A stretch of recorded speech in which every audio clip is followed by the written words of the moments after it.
अपना पूरा सिस्टम लगाकर भी अमित शाह ज्ञानेश कुमार को जेल जाने से नहीं बचा पाएंगे।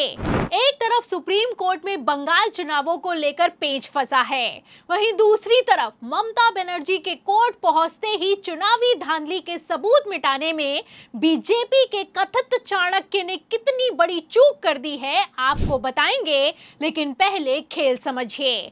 तो जैसा कि आपने खबर सुनी होगी कि बंगाल के अलीपुर इलाके में सरकारी बिल्डिंग में आग लगने से बंगाल चुनावों में इस्तेमाल हुई 4000 ईवीएम जलकर खाक हो गई हैं। आपको बता दें कि एक तरफ बंगाल चुनावों की धांधली के सबूत निकलकर सामने आ रहे हैं, वहीं दूसरी तरफ जिस तरीके से ये ईवीएम जलकर खाक हुई है उसके बाद से पूरा खेल एक्सपोज हो गया है। तस्वीरों में आप साफ देख सकते हैं कि 11 मंजिला ये बिल्डिंग है और इस बिल्डिंग में सिर्फ 7वीं और 8वीं फ्लोर पर आग लगी है, जिस फ्लोर पर ईवीएम रखी गई हैं। मतलब कि टारगेटेड तौर पर किस तरीके से बंगाल चुनावों में इस्तेमाल हुई 4000 ईवीएम को जलाकर खाक कर दिया गया है, तस्वीरों से अपने आप में साफ होता हुआ नजर आ रहा है। आपको बता दें कि एक तरफ जहां ईवीएम का खेल एक्सपोज हुआ है, ईवीएम जलकर खाक हुई है, वहीं दूसरी तरफ भारतीय जनता पार्टी अपने ही बनाए जाल में बुरी तरीके से फंस गई है। आप अच्छे से जानते हैं कि बंगाल चुनावों में किस तरीके से गृह मंत्री अमित शाह ने सारी हदें पार कर दी। साम दाम दंड भेद, केंद्रीय बल, चुनाव आयोग, एसआईआर, हर एक वो सिस्टम अमित शाह ने बंगाल के चुनावों में इस्तेमाल किया जिसके दम पर बीजेपी ने बंगाल में बहुमत हासिल किया। मतलब कि जिस बंगाल में बीजेपी का जनाधार नहीं मौजूद है, जहां पर भारतीय जनता पार्टी के उम्मीदवारों की जमानत जब्त हो जाती थी, वहां पर भारतीय जनता पार्टी को 207 सीटें मिली हैं। अब ये सीटें ईवीएम के दम पर मिली हैं या फिर कि जनादेश के दम पर मिली हैं, इसकी जांच होने ही वाली थी, उसके पहले ही ईवीएम ही जलकर खाक हो गई है। और सबसे ज्यादा हैरानी की बात तो ये है कि ईवीएम को लेकर सिर्फ सवाल नहीं किए जा रहे हैं, चुनाव आयोग का ही आंकड़ा बताता है कि किस तरीके से बंगाल में सारी हदें पार हो चुकी हैं।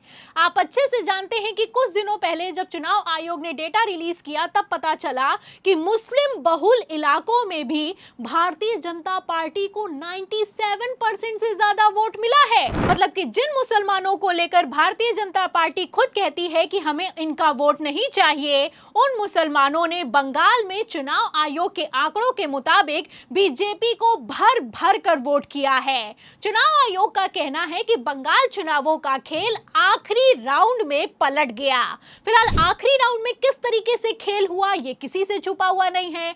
आप अच्छे से जानते हैं कि भवानीपुर सीट पर तो काउंटिंग को ही रोक दिया गया। मतलब कि जब तक शुभेंदु अधिकारी आगे चल रहे थे तब तक तो अनाउंसमेंट हुई, लेकिन उसके बाद 13 राउंड की काउंटिंग के बाद अनाउंसमेंट को रोक दिया गया, काउंटिंग को रोक दिया गया, ममता बनर्जी को काउंटिंग सेंटर पर नहीं घुसने दिया गया और अचानक से शुभेंदु अधिकारी को विजयी घोषित कर दिया गया।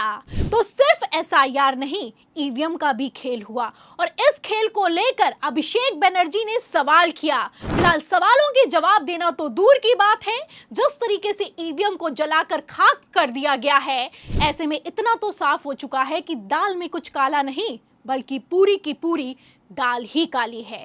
सीसीटीवी फुटेज काउंटिंग सेंटर का मैं 100 ऐसे देता हूं आपको, एसी इलेक्शन कमीशन 10 रिलीज कर दे।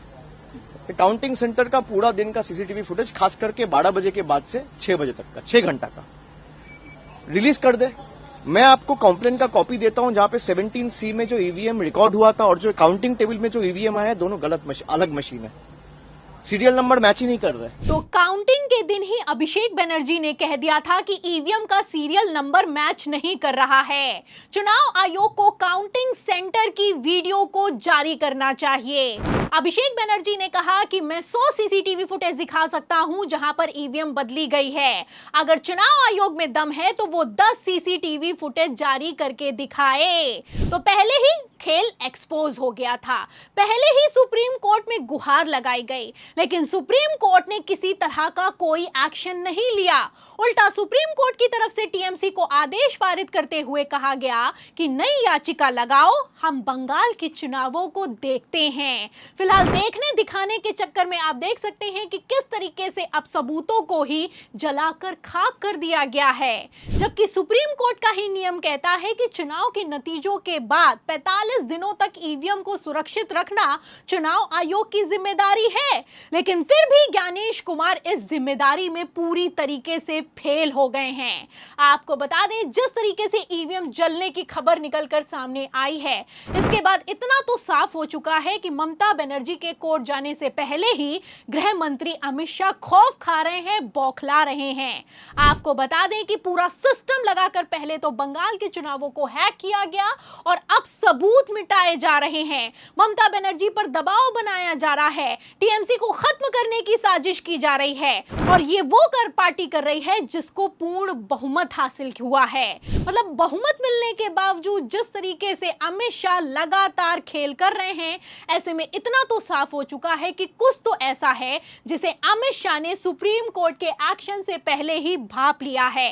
आपको बता दें कि बंगाल चुनाव इकलौता ऐसा चुनाव है जहां पर चुनाव संपन्न होते ही जो बंगाल में चुनाव अधिकारी नियुक्त किया गया था, उसे शुभेंदु सरकार में मुख्य सचिव बना दिया गया। तो फिलहाल जिस तरीके से इनाम बांटे जा रहे हैं और लोगों के मुंह बंद करवाए जा रहे हैं, ऐसे में इतना तो साफ हो चुका है कि भारतीय जनता पार्टी रुकने वाली नहीं है। मैं केवल बंगाल के चुनाव के बाद ये कहना चाहता हूँ, यूपी का चुनाव आखिरी चुनाव होगा जो देश का चुनाव होगा अगर बीजेपी जीत गई। तो अखिलेश यादव का कहना है कि अगर यूपी में भी भारतीय जनता पार्टी चुनाव जीत गई तो ये देश का आखिरी चुनाव होगा। तो क्या बंगाल वाला खेल अब यूपी में भी होने वाला है? आखिर क्यों सुप्रीम कोर्ट ने बंगाल चुनावों पर तत्काल प्रभाव से एक्शन नहीं लिया है? और अब अगर सुप्रीम कोर्ट एक्शन लेगा तो मुख्य चुनाव आयुक्त ज्ञानेश कुमार ईवीएम को लेकर सुप्रीम कोर्ट में क्या जवाब देंगे? इन सभी सवालों के जवाब में पूरी रिपोर्ट पर आपको क्या लगता है? क्या भारतीय जनता पार्टी के सिस्टम ने पूरे देश के सिस्टम को हाईजैक कर लिया है? जो भी आप सोचते हैं हमें कमेंट बॉक्स में जरूर लिखें। वीडियो को ज्यादा से ज्यादा शेयर करें, हमारे चैनल को लाइक करें, सब्सक्राइब करें, ज्वाइन करें। फिर मिलते हैं अगली खबर के साथ, तब तक के लिए धन्यवाद।